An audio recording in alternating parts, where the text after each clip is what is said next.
I think we need to put it in the context of ministerial responsibility as well. We're talking about the preeminent workplace in our country, sitting here in Parliament House, the apex of our system of representative democracy. And we have a situation at the moment where one of the ministers is creating a cloud over the other 15 male members of Cabinet.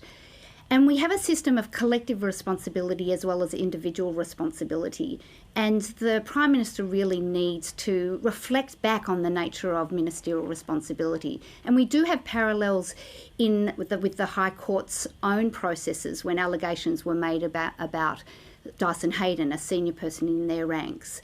And I think the Prime Minister really needs to look to the High Court as an example of taking steps to work out how to reinforce trust by the citizenry in the institutions themselves, which should be really reflecting best practice rather than worst practice in relation to gender equality and questions of harassment in Parliament. I think given this woman we know has now sadly died, that this response from New South Wales Police is not entirely surprising. So still staying with you if we can, Kim, Certainly. What would this alternative inquiry look like?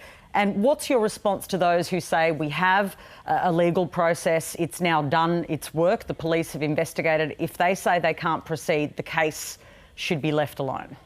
So as I said, there was a process where an independent individual with judicial training and knowledge was involved. I also want to make the point, Patricia, that it's quite interesting if we look at the High Court when those allegations were made, when it was that the High Court was in a position and receptive to moving forward, where the Chief Justice is a woman and 3 of the 7 members of the High Court are women. If we look at our Cabinet, we have 16 men and we have 6 women at the moment. And perhaps part of the culture of being receptive to responding and taking us at the next step is reflective of the inequality within our central decision makers in terms of gender and representation.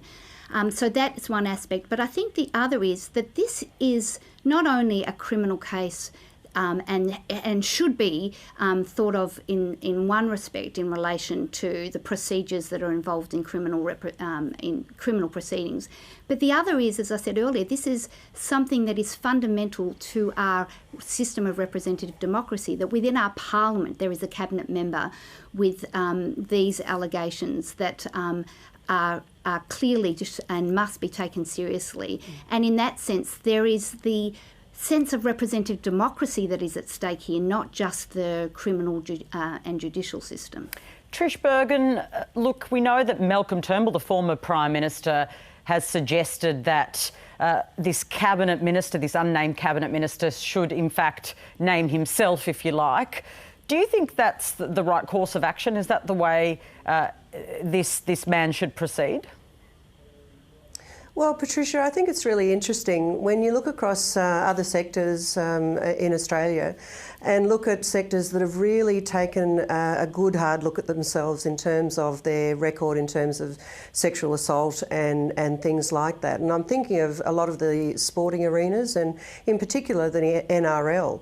When you look at the standards that they have imposed on themselves in terms of standing down players, even if they're under allegation of a sexual assault. In fact, one player I think has been stood down for 2 years pending the outcome of an investigation. And so I think it really goes to the heart that it's not just about the black letter law here, it's also about the community standards that we expect of, and as Kim said, from the leaders at the apex of the political system and the leadership of our country.